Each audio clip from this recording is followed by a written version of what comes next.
Baik. Assalamualaikum warahmatullahi wabarakatuh. Eee,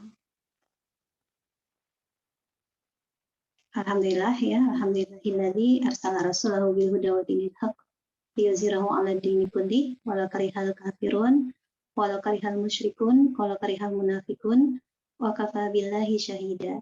Asyhadu an la ilaha illallah wa asyhadu anna Muhammadan abduhu wa rasuluhu la nabiyya ba'dah. Alhamdulillah, hari ini, saya diperkenankan untuk bisa berbagi ya, dari sedikit saja ilmu yang saya miliki tentang, membangun rumah tangga bahagia. Eee, Sebelumnya mungkin perkenalkan, saya Filzah Nur, eee pekerjaan utama saya mungkin, dosen ya, di Universitas Mercubuana ya, di Fakultas Psikologinya.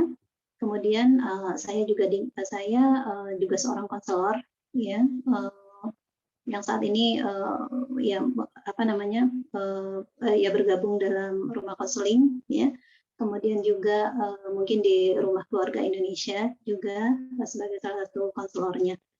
Nah, pada hari ini, saya, diminta untuk, berbicara tentang, membangun keharmonisan rumah tangga gitu ya, antara, pasangan suami istri. Tapi, mungkin, tema yang, kita bahas di sini tentang membangun rumah tangga bahagia, dengan, surat Ar-Rum ayat 21 dan surat An-Nisa ayat 19.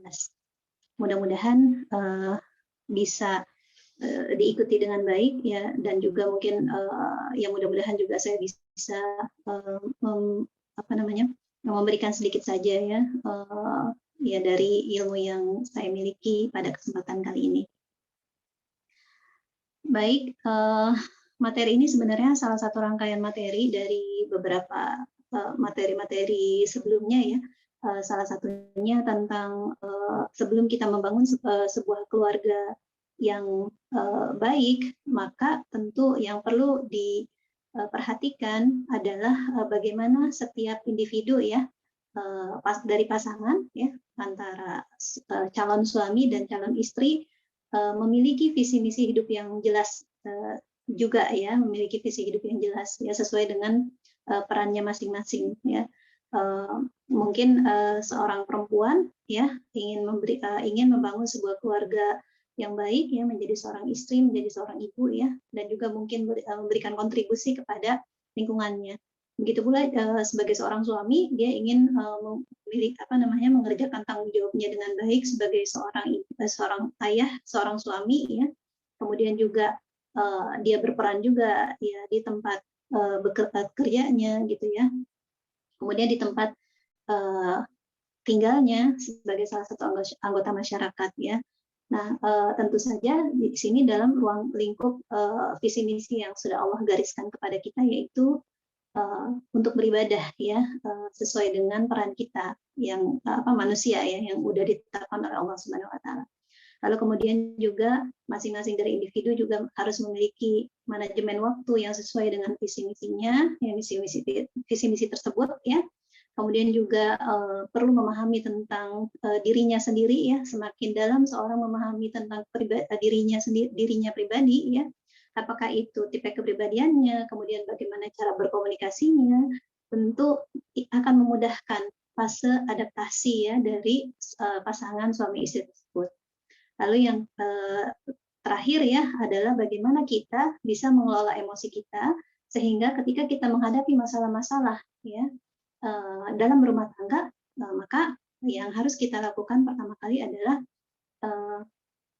bagaimana emosi-emosi yang keluar itu bisa diekspresikan dengan baik ya, bukan dengan meledak-ledak ya, yang justru akan menambah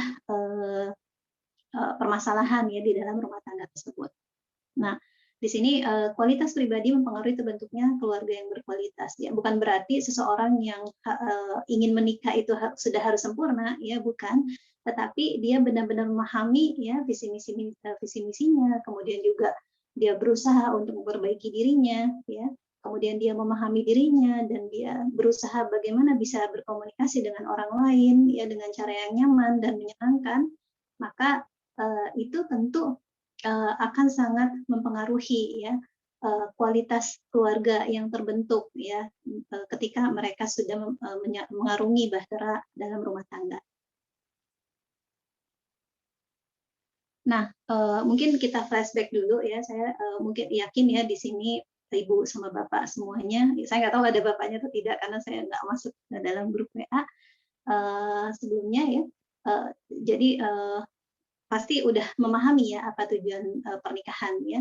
Tapi mungkin kita kembali merenung gitu ya. Sebenarnya apa sih tujuan pernikahan yang mungkin ya dulu pernah kita bayangkan ya.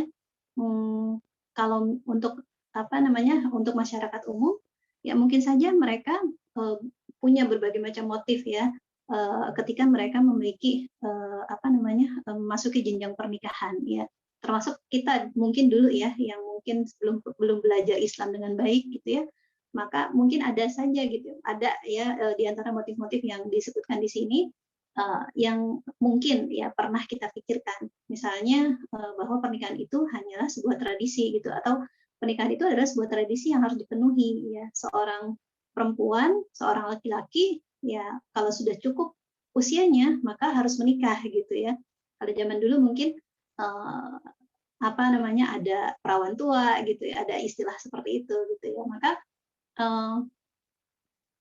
mungkin salah satu motif dari balik pernikahan adalah supaya kita bisa memenuhi tradisi masyarakat kita bahwa orang yang sudah cukup umur harus menikah gitu ya. Kemudian juga mungkin ini motif yang banyak dimiliki oleh masyarakat kita ya secara umum misalnya karena saling cinta maka ekspresi dari rasa cinta itu ya harus dilegalkan dengan ikatan pernikahan gitu ya atau bisa juga misalnya dengan karena masalah ekonomi dan bisnis gitu misalnya karena dua perusahaan yang ingin join gitu ya kemudian ingin memadukan kekuatan maka mungkin anak-anaknya gitu dari pemilik perusahaan tersebut akan menikahkan ya anak-anaknya ya, seperti itu ada yang seperti itu ya kemudian juga mungkin untuk prestis ya pernikahan karena prestis yang apa namanya maka dia akan memilih pasangan yang mungkin secara sosial ya dilihat sangat tinggi gitu ya nilainya gitu ya punya rumah pribadi, punya apa segala macam lah ya, harta yang banyak gitu, seperti itu.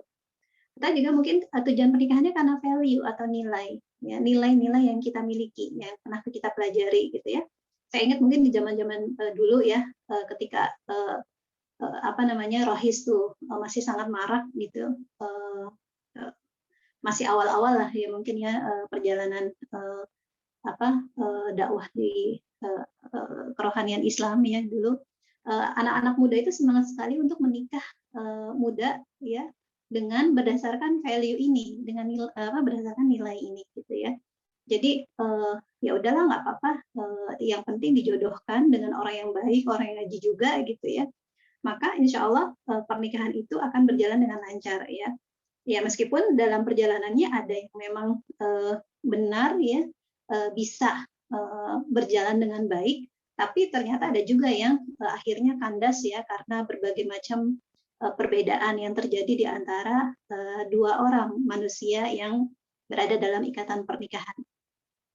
Lalu juga misalnya politis ya alasan politis ya. Mungkin kayak misalnya dulu ya raja-raja ya misalnya ketika dalam masa ya dakwah Islam di Nusantara ya mungkin banyak juga ya orang yang apa namanya ya para kiai gitu ya atau ulama-ulama kita yang menikah dengan misalnya putri-putri ya dari kerajaan tertentu ya tentu alasannya salah satunya adalah supaya nilai-nilai Islam itu bisa masuk ya ke dalam masyarakat tersebut. Kemudian bagaimana dengan kita gitu mana tujuan pernikahan yang pernah kita miliki ya saat dulu sebelum menikah ya. Nah ini tentu semuanya diserahkan lagi kepada niat masing-masing ya maksudnya ke dalam tujuan pernikahan masing-masing gitu. Kalaupun misalnya tentu saja kalau misalnya orang yang sudah tersibgoh atau tercelup dengan nilai-nilai Islam maka biasanya pernikahan itu adalah berdasarkan value atau nilai-nilai keislaman ya, bahwa Allah memerintahkan kita untuk menikah ya, untuk menggenapkan agama kita sehingga ibadah kita menjadi lebih sempurna gitu nilainya, seperti itu. Kemudian nah, bagaimana tujuan pernikahan dalam Quran ya? Maka motif pernikahan dalam Quran ya, misalnya di dalam surat Ar-Rum ayat 21, agar kita menjadi mendapatkan sakinah yang pertama, ketenangan, tentram, damai, terhormat ya, aman, nyaman gitu ya, merasa dilindungi, penuh kasih sayang dan memperoleh pembelaan dari ikatan ya, sebuah ikatan yang bernama pernikahan ya. Kalau orang yang sudah menikah biasanya hidupnya akan lebih tenang gitu ya. Bahkan kalau dalam penelitian orang yang sudah salah satu alasan ya orang itu lebih sehat, lebih bahagia ya, kemudian juga usianya lebih panjang adalah karena adanya ikatan pernikahan gitu. Karena hidupnya lebih teratur, juga kemudian juga ada yang lebih ngurusin gitu ya kalau laki-laki gitu. Dan kemudian juga kalau perempuan ada yang melindungi ya, ketika ada masalah bisa saling berbagi ya, maka akan timbul rasa tenang, sakinah ya. Lalu mawaddah ya, ada rasa cinta yang membara atau menggebu. Nah, ini biasanya di usia-usia muda ya. Atau juga mungkin kalau orang-orang yang pernikahannya karena dijodohkan, mungkin ada orang yang mungkin mendapatkan ya dari Allah rezeki berupa cinta yang membara atau menggebu ini. Tapi ada juga orang-orang yang mendapatkan rasa cinta yang mungkin enggak seperti orang-orang yang yang jatuh cinta terus deg-degan berdebar segala macam ya, tetapi ada tipe cinta yang lain gitu, cinta yang menenangkan gitu, merasa nyaman ketika berada dekat dengan pasangan gitu ya. Kemudian juga ada yang namanya rahmah ya. Nah, ini mawadah ini sedikit berbeda dari rahmah ya. Kalau rahmah ini ya dia adalah adanya rasa kasih sayang, tulus tanpa pamrih ya di luar fisik gitu ya. Nah, ini biasanya untuk orang-orang yang sudah menikah di usia yang agak lama lah ya, mungkin udah senja gitu ya, kemudian sudah lama mengarungi bahtera rumah tangga, sudah sama-sama merasakan asam garam ya dalam berumah tangga gitu ya, maka di sini mereka akan mendapatkan rasa rahmat gitu ya. Mungkin kalau mawaddah itu lebih ke orang-orang yang masih muda gitu ya. Tapi untuk yang rahmah maka dia untuk orang-orang yang mungkin sudah lanjut usia, sepuh gitu ya, udah matang ya secara kepribadian ya, seperti itu. Nah, kemudian tujuan pernikahan yang lain adalah terwujudnya keluarga yang samara ya, sakinah mawaddah warahmah ya tadi ya. Nah, ini samara ini adalah keluarga yang dipenuhi oleh keindahan ya, harmonis ya, mulia ya. Meskipun tentu saja bukan berarti tidak ada masalah di dalam keluarga samara ini. Tapi ketika keluarga samara ini memiliki masalah, mereka bersama-sama berusaha untuk mengatasi masalah tersebut. Nah, ini kalau dalam psikologi itu mungkin namanya resilience ya, resiliensi keluarga. Bagaimana sebuah keluarga itu mampu untuk keluar dari berbagai macam permasalahan yang dihadapi ya. Apakah itu masalah ekonomi atau masalah pendidikan gitu ya, atau masalah dengan keluarga besar gitu, atau ada pihak ketiga gitu, itu semuanya bisa dilalui ya ketika sebuah keluarga itu memiliki resiliensi ya. Nah, kemudian keluarga yang samara itu juga cirinya adalah terjauhkan dari penyimpangan, kekerasan, kekasaran sikap ya yang sewenang-wenang dan kehancuran. Jadi yang namanya samara itu tidak ada kekerasan gitu di dalamnya. Namun kekerasan itu bukan sesuatu yang menjadi ciri ya dari keluarga samara ya. Mungkin kita bisa melihat bahwa contoh dari keluarga Rasulullah gitu misalnya. Rasulullah itu keluarganya harmonis gitu, meskipun ada riak-riak ya di dalam permasalahan keluarga Rasulullah gitu ya, tetapi itu bisa diselesaikan dengan baik ya. Misalnya contohnya ketika Aisyah ya mengalami hadisul ifki gitu ya. Kemudian apa itu diselesaikan ya setelah turun firman dari Allah ya, wahyu dari Allah untuk memastikan bahwa Aisyah itu adalah orang yang suci gitu, yang nggak mungkin melakukan perbuatan yang menyimpang ya, perbuatan yang apa namanya menyakiti hati Rasulullah gitu ya.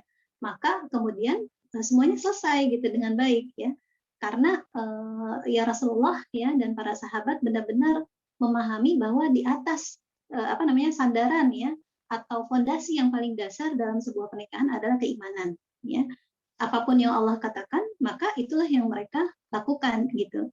Nah, apa kalau misalnya sebuah pernikahan value yang mendasarnya adalah nilai-nilai Islam, maka ketika mengambil satu keputusan ya atau ketika menghadapi suatu masalah, yang pertama kali dilihat adalah apakah Allah ridho atau tidak.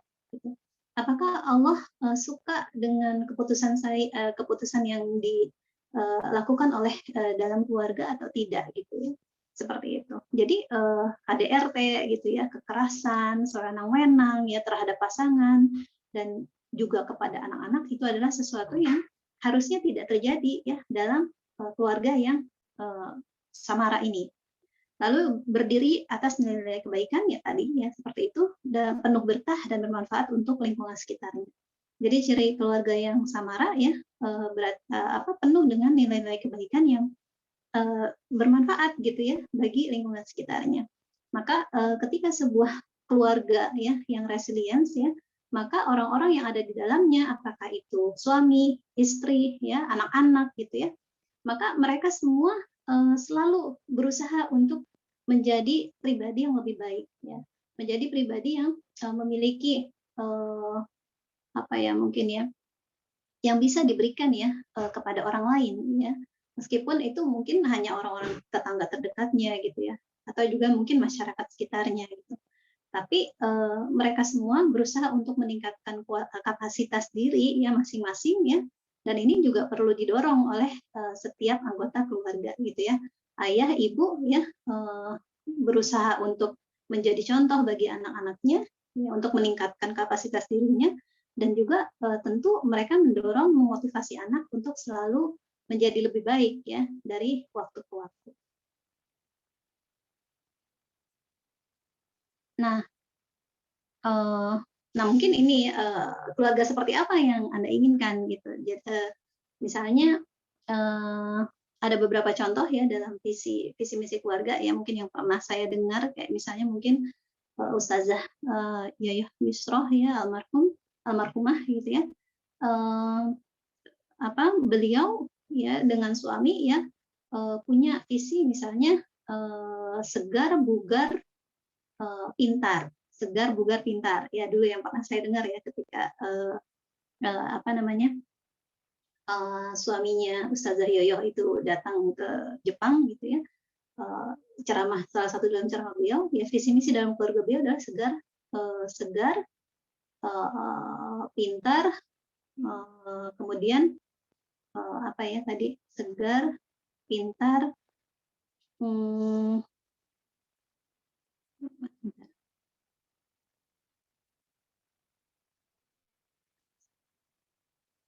ya pokoknya itu ya seperti itu ya pokoknya segar bugar benar segar pintar ya kalau nggak salah ya seperti itu. Jadi misalnya kalau segar itu ya berarti kan sehat, kemudian juga makanannya juga makanan yang sehat, badannya segar gitu ya. Kemudian kalau benar ya berarti ini berdasarkan nilai-nilai gitu ya, apakah tingkah lakunya itu sesuai dengan yang dicontohkan ya, sesuai dengan aturan-aturan dalam Islam atau tidak gitu ya. Kemudian juga kalau pintar berarti apakah keluarganya apakah anak-anak semangat menuntut ilmu atau tidak ya seperti itu. Jadi itu salah satu contoh visi gitu ya dalam keluarga. Mungkin bisa dicontoh ya apa sih sebenarnya yang kita ingin bentuk dalam keluarga kita ya. Keluarga seperti apa yang kita bayangkan di dalam kepala kita nih misalnya di dalam keluarga saya harus ya apa gitu ya misalnya saling berdiskusi ya dalam apa namanya membuat target pribadi masing-masing gitu misalnya seperti itu ya. Itu salah satu contoh visi dalam keluarga. Nah, baik, bagaimana mencapai tujuan dalam pernikahan ya? Fondasi pernikahan ya, bahwa sebenarnya pernikahan itu ya kita memahami bahwa pernikahan adalah amanat ketuhanan dan kenabian ya, dari itu adalah perintah Allah dan perintah Rasul ya. Maka kita masing-masing harus ya, nanti juga kita akan turunkan ini kepada anak-anak kita ya, atau mungkin kepada binaan-binaan kita gitu misalnya, kepada orang-orang yang kita dekat dengan kita. Maka karena pernikahan ini adalah perintah dari Allah dan dari Rasulnya, maka kita perlu bertanggung jawab saat memilih pasangan. Kemudian kita juga perlu bertanggung jawab untuk memelihara pernikahan itu supaya tetap samara tadi ya. Kemudian kita juga bertanggung jawab untuk mendidik anak-anak kita, ya. Dan jalan pertanggungjawaban ini akan membentuk kebudayaan yang agung dan insya Allah akan membentuk peradaban yang mulia tentu ya. Itu visi besar kita gitu ya. Kita ingin membentuk kebudayaan yang agung dan juga peradaban yang mulia dari pernikahan-pernikahan yang berkah gitu ya. Mungkin kalau kita pernah mendengar bahwa sebuah negara yang kuat itu pasti terdiri ya di dalamnya itu ya, satuan terkecilnya adalah keluarga-keluarga yang kuat. Maka ketika kita ingin negara kita kuat, maka keluarga-keluarga itu juga harus menjadi fondasi yang kuat. Keluarganya samara, baik gitu ya, berkah gitu ya, akan menghasilkan anak-anak yang juga berkualitas.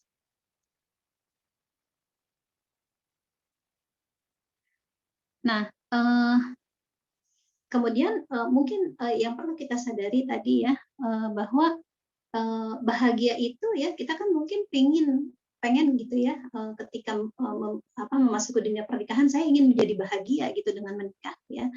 Tapi kita perlu memahami bahwa bahagia itu bukan hasil gitu, tapi bahagia adalah menikmati proses ya, menikmati proses dalam pernikahan itu gitu, menikmati proses memperbaiki diri ya, kemudian proses belajar menjadi pasangan yang baik ya, dan juga proses dalam mendidik anak ya.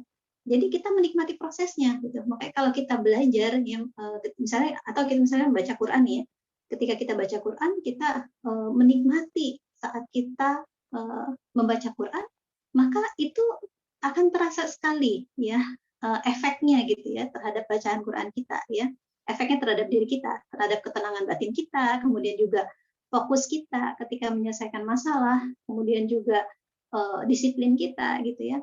Nah itu juga mungkin kita bisa lihat bahwa ketika kita menikmati proses dalam sebuah pernikahan ya, proses menjalankan ibadah yang namanya pernikahan ini ya, maka di situ ada proses untuk memperbaiki diri ya, kemudian proses belajar menjadi pasangan yang baik ya, dan juga proses mendidik anak, karena kita kan bukan manusia yang sempurna gitu, kita pasti punya kekurangan-kekurangan. Maka proses belajar menjadi baik gitu ya, memperbaiki diri ya, itu sesuatu mungkin yang nggak akan mudah, tapi ketika kita menikmati prosesnya, kita nggak akan cepat berputus asa gitu ya. Meskipun misalnya ada berantem, terus kita jadi sadar, oh iya ini saya ternyata emosinya masih labil ya, masih gampang ledak-ledak gitu ya. Maka proses ketika kita merenung bahwa kita tuh masih orang yang seperti ini gitu ya, itu adalah sesuatu yang akan bermanfaat sekali gitu untuk menjadikan diri kita menjadi pribadi yang lebih baik gitu ya. Dan ketika kita menikmati proses ini tentu ya, meskipun ya tidak sebentar, tapi ketika kita menengok lagi ke belakang, oh ternyata saya dulu begitu ya orangnya gitu ya. Ternyata saya dulu pernah keras ya sama anak gitu. Oh ternyata saya begitu ya sama pasangan saya gitu ya, nggak terlalu memperhatikan gitu seperti itu. Ketika kita menikmati proses itu ya, menikmati proses menjadi pribadi yang jauh lebih baik dari sebelumnya, maka di situ ada keberkahan gitu ya. Di situ juga ada nilai ibadah ya, kan ibadah tadi menggenapkan agama kita ya, menjadikan agama kita menjadi lebih sempurna gitu ya dibanding ketika kita masih sebelum menikah ya. Karena ternyata proses pernikahan itu bukan suatu hal yang mudah dijalankan, tapi bukan tidak mungkin, ya, bukan tidak mungkin akan berhasil, ya seperti itu. Nah, ada beberapa pagar-pagar ya dalam pernikahan ya.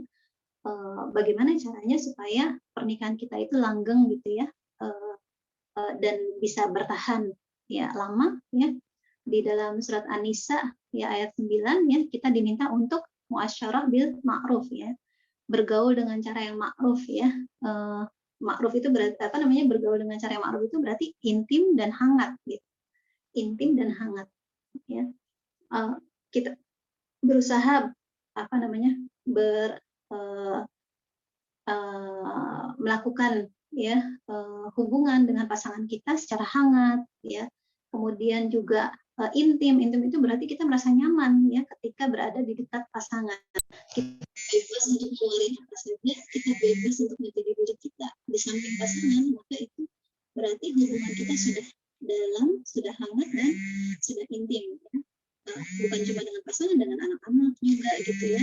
Atau mungkin kalau yang mungkin kita dulu pernah punya sahabat dekat, kita nyaman banget sama dia sehingga kita mau ngapain aja juga pasti ya emang dia orangnya kayak gini gitu ya, itu udah dia biasa, maksudnya dia bisa menerima gitu ya. Nah kemudian tafsir Syekh Muhammad Abduh ya dari ayat ini ya, di sini wajib ya bagi para suami untuk bergaul dengan istrinya sekitar ya, istri-istrinya karena perempuan emosional gitu. Jangan ikutan emosi juga ketika istrinya sedang emosi gitu. Nah, kemudian menemani dan bergaulnya secara baik ya, jadi wajib seorang laki-laki ya menemani dan bergauli perempuan secara baik yang mereka kenal dan disukai ya hati mereka, serta tidak dianggap mungkar oleh syarat atau tradisi dan kesopanan. Nah, juga di sini ya tadi ya, muasyarah bil ma'ruf itu maksudnya kenyamanan dalam berinteraksi, kenyamanan dalam berkomunikasi, dan juga menjaga perasaan suka dengan pasangan kita. Ya, nyaman berinteraksi, nyaman berkomunikasi, ya, menjaga perasaan suka dengan dan menciptakan kenyamanan berinteraksi ini. Yang pertama, kalau untuk laki-laki, tidak mempersulit nafkah dan menyakiti perasaan istri kita dengan perkataan dan perbuatan. Ya, ini mungkin ya, maka ini satu mungkin agak sulit ya buat laki-laki yang temperamental, ya emosional, gitu ya. Kadang-kadang apa namanya,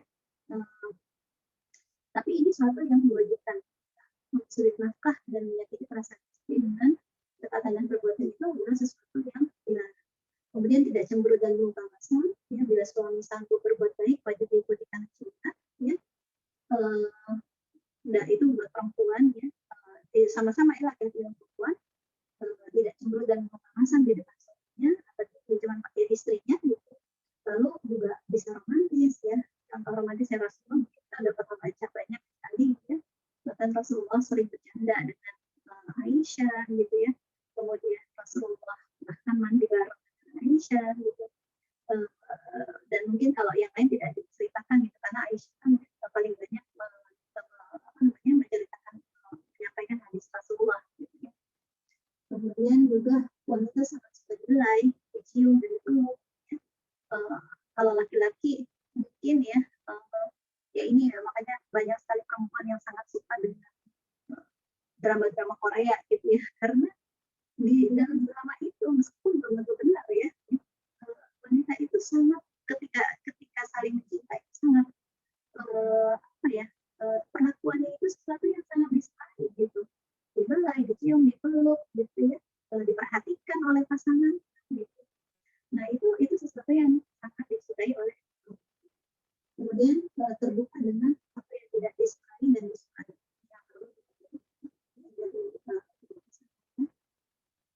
Lalu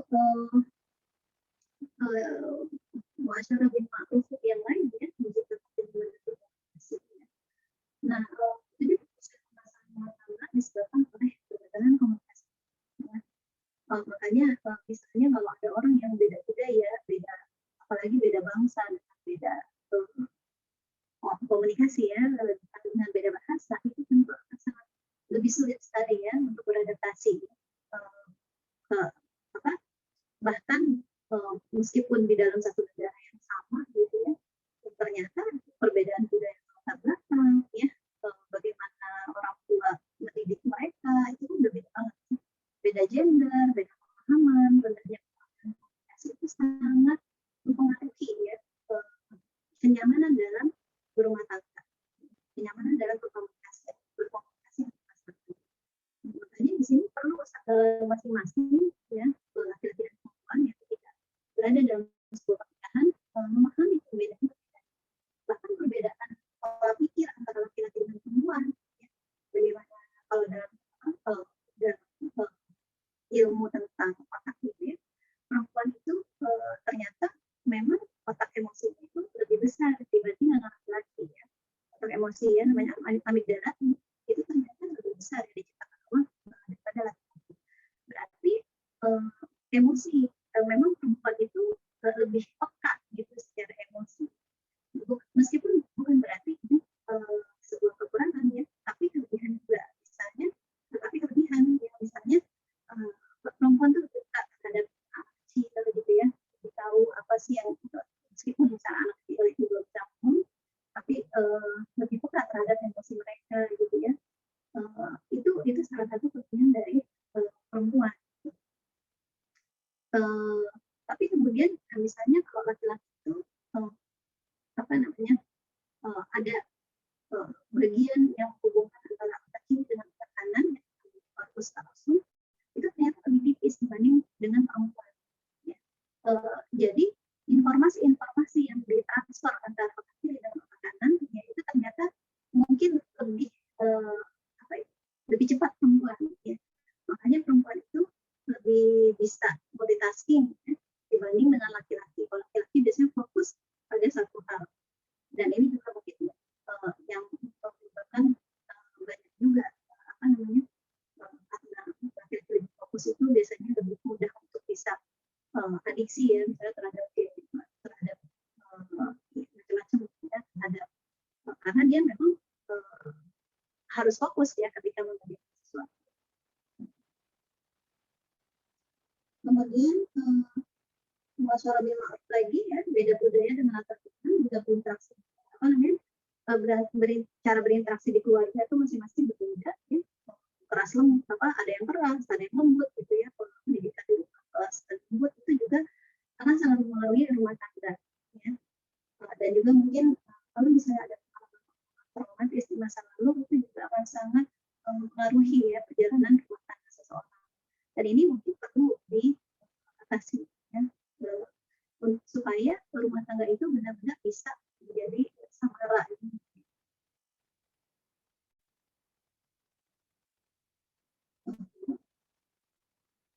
Nah, kemudian juga mungkin dari pengalaman ilmu bersama atau tujuan pernikahan, dari dalam pernikahan, menjadi anak, ini mungkin akan sangat mempengaruhi ya ketika menjalani proses pernikahan. Tapi selama kita bisa menyikapinya dengan baik, ya, kemudian kita bisa berusaha untuk mengatasi masalah ini bersama-sama, biasanya itu justru akan semakin menguatkan ikatan pernikahan tersebut. Ya. Lalu misalnya cara berinteraksi sama dan anak ya, misalnya orang teknik sama orang psikologi gitu ya. Orang teknik ya mungkin kalau pikirnya yang lebih taktis gitu ya, lebih runtut ya, sementara orang psikologi mungkin apa namanya ya lebih global gitu, lebih memperhatikan berbagai macam aspek gitu ya ketika menghadapi masalah, tentu akan sangat berbeda ketika berkomunikasi ya. Tapi tidak masalah, sebenarnya ini satu hal yang perlu disyukuri juga gitu. Maka biasanya anak-anak juga akan melihat ya perbedaan ini dan mereka bisa memberikan contoh dari kedua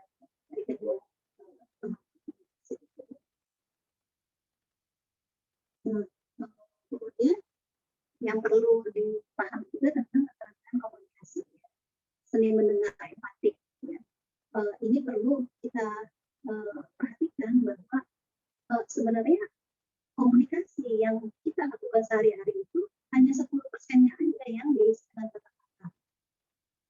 50%-nya diwakili dengan suara dan 60%-nya itu diwakili oleh bahasa tubuh kita. Misalnya kalau laki-laki mungkin nggak ngerti ya, kalau itu kadang-kadang ngomong ya udah gitu ya udah, ya udahnya itu bukan seperti dipahami oleh laki-laki ya udah gitu, tapi mungkin ya udahnya itu ya udah marah, ya udah dia marah, ya udah karena dia males gitu, males berantem gitu, ya udah karena ya udahlah apatis aja udah gitu ya seperti itu. Dan ini kadang-kadang juga ditangkap oleh laki-laki gitu, dan ini kadang sering menjadi masalah ya, misalnya karena bete terus ngomong ya udahlah, kalau itu semua kamu ya udah kita ikutin, kita jalan aja gitu.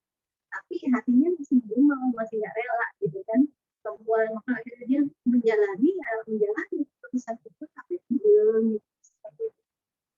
Itu mungkin yang perlu ya, laki-laki itu harus lebih peka ya terhadap bahasa tubuh gitu ya.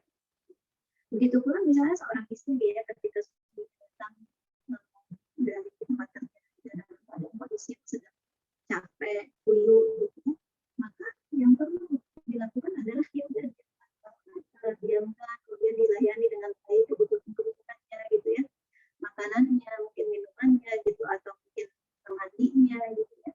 Nah setelah lelahnya udah kelihatan hilang, dia udah segar kembali, udah cukup istirahat, mungkin baru ya perempuan bisa berkeluh kesah gitu ya kepada laki-laki, kepada pasangannya gitu, apa yang terjadi di rumah seharian. Dan ini yang perlu kita pahami ya sebagai pasangan. Kemudian mendengar dengan tujuan untuk berusaha mengerti lebih dahulu. Ini juga kadang-kadang kita yang mendengar sih mendengar, tapi kita nggak berusaha untuk memahami gitu apa sih sebenarnya yang dia inginkan.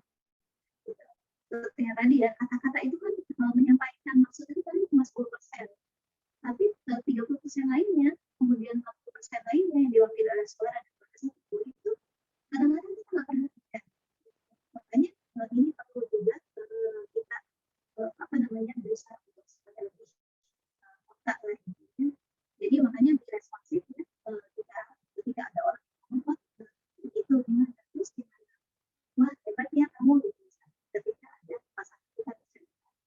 Kemudian stop multitasking ketika komunikasi, tidak sambil mengerjakan hal lain. Kalau sekarang mungkin makanan gadget gitu ya, kadang-kadang kita sambil ngomong sambil lihat gadget gitu. Jadi kita nggak peka dengan perubahan-perubahan yang terjadi oleh lawan bicara kita gitu. Kemudian listen without an agenda, tidak sibuk menilai atau memikirkan apa yang diungkapkan. Jadi misalnya kita benar-benar mendengar, kemudian juga memahami itu maksud dan juga memahami emosi orang tersebut yang kita bicarakan, dan tapi kita nggak sambil mikir ini kalau kayak gini harus ini, kayaknya kalau misalnya kayak gini saya nggak mengerti gitu ya, seperti itu. Jadi bukan sibuk memikirkan apa yang didoakan gitu, tapi kita benar-benar accept ya, benar-benar menerima gitu. Mungkin accept ya, cocoknya itu banyak benar-benar menerima, berusaha memahami, kemudian kita baru mungkin sama-sama ya memberikan respon terhadap ungkapan yang dia sedang lakukan, apa namanya yang dia katakan. Kemudian disentuh dan ya, tentang apa yang dirasakan, apa yang dialami dalam kehidupan sendiri.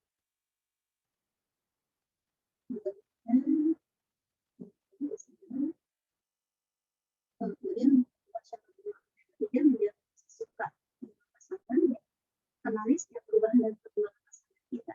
Mungkin ngobrol ini juga menjadi salah satu hal yang penting sekali. Sebenarnya pasangan kita itu sedang ada apa sih gitu ya, dia lagi ada apa ya di kantor, apakah ada apa namanya, apakah ada hal yang membicarakan atau malah ada yang menyebutkan atau malah ada yang bagus sih gitu. Kemudian juga yang lagi juga istri saya sedang apa ya gitu, istri saya sedang ada masalah dengan tetangga gitu misalnya, atau dengan apa namanya, atau dengan pekerjaannya kalau misalnya istri bekerja ya. Jadi kenali setiap perubahan dan perkembangan, karena kita namanya menikah itu kan menjadikan diri kita sebagai tim ya dalam kehidupan kalau misalnya ada yang nah, tim itu kan memang kerja sama gitu, kerjasamanya fokusnya yang pertama tentu kebutuhan rumah tangga dan juga perkembangan. Oleh karena itu kita perlu saling memahami kondisi. Lalu yang berikutnya adalah fokus hal yang positif dari pasangan, tantangannya negatif. Ya. Nah ini juga mungkin perlu ini perlu banyak apa ya kelapa dada. Bagaimana kita berusaha untuk melihat hal-hal yang positif dari pasangan. Karena kadang-kadang kalau kita memberikan hal yang negatif, kita akhirnya menjadi tidak suka gitu, atau merasa kecewa dengan pasangan kita. Tapi kalau kita berhasil menangkap hal positif dari pasangan, maka kita punya hope, ya, punya harapan bahwa dia akan bisa berubah, selalu berubah menjadi lebih baik, bisa meminimalisir kekurangan, ya. Atau juga di balik kekurangan itu ternyata ada kelebihan lain yang dia itu memang bisa kita kembangkan, gitu, bisa kita perbaiki. Ya. Kemudian pengalaman yang menyenangkan dari sini ya tulis di atas papan dan pengalaman yang menyenangkan berpikir dan sebagainya. Makanya kalau misalnya ada jelek, gitu ya, ada kecewaan, gitu ya, hilangkan, ya udah kita lapangkan dan kita memaafkan. Tapi pengalaman yang menyenangkan itu diukir di atas batu. Makanya mungkin kalau ada orang yang suka memfokok ya hal yang menyenangkan itu, ketika kita jalan-jalan, kita makan di mana, di foto gitu ya, itu mungkin bisa kita lihat-lihat ya, kalau misalnya kita sedih gitu ya, kalau lagi ada masalah sama pasangan ya kita lihat-lihat gitu fotonya itu ya. Maka itu akan bisa menimbulkan rasa atau menimbulkan rasa perasaan cinta kita gitu. Kemudian jangan lakukan standar prioritasnya, kebaikan orang lain sudah terlihat tapi pasangan tidak. Nah ini jadi kita justru kemudian kita melihat pasangan kita sesuatu yang apa ya, yang Allah sudah rezekikan kepada kita, ya. Dan banyak sekali hal yang sudah kita lalui bersama-sama, banyak hal-hal yang indah gitu ya, yang kita lalui bersama-sama gitu. Dan banyak kebaikan-kebaikan yang kepada kita itu juga perlu kita tanamkan di dalam diri kita. Nah kemudian terakhir mungkin di sini standar minimal sukses dari sebuah keluarga adalah suami istri hidup rukun saling mencintai. Nanti kalau karir itu setiap orang punya perkembangan karirnya masing-masing, istri punya perkembangan masing-masing, suami juga mungkin punya perkembangan karir masing-masing. Tapi keduanya harus saling mendukung dan kemudian bekerja sama dalam segala hal gitu ya, terutama dalam persoalan pendidik anak. Nah, suami istri itu hidup rukun saling mencintai, ini standar minimal sukses keluarga. Lalu anak bisa tumbuh dan baik dan keluarga, dan kemudian yang terakhir adalah komunikasi dengan suami dan anak, komunikasi dengan suami, istri dan anak itu berjalan dengan dan berjalan semuanya betah di rumah. Nah, terutama ini yang penting ya, semua betah di rumah. Makanya kita membuat rumah itu menjadi suasana itu nyaman, apa namanya, mau curhat gitu ya, apalagi di masa pandemi ini ya, kadang-kadang susah sekali kita apa namanya menjaga ya kenyamanan tersebut gitu. Tapi bisa buat enjoy gitu ya, supaya anak-anak itu merasa nyaman gitu. Lalu tips dan karir itu bekerja gitu ya, dan senantiasa semangat saat di rumah ya, bersama anak, lalu membiasakan waktu berdua dengan pasangan juga penting ya, karena mungkin perlu bagaimana ya berdua tertunda atau jalan-jalan berdua gitu bersama, gunakan waktu libur untuk fokus keluarga ya. Meskipun kadang-kadang kalau misalnya orang ada kesibukan lain juga, ini yang perlu kita apa ya, ritmenya perlu kita seimbangkan antara kesibukan keluar dan keluarga. menjaga kesehatan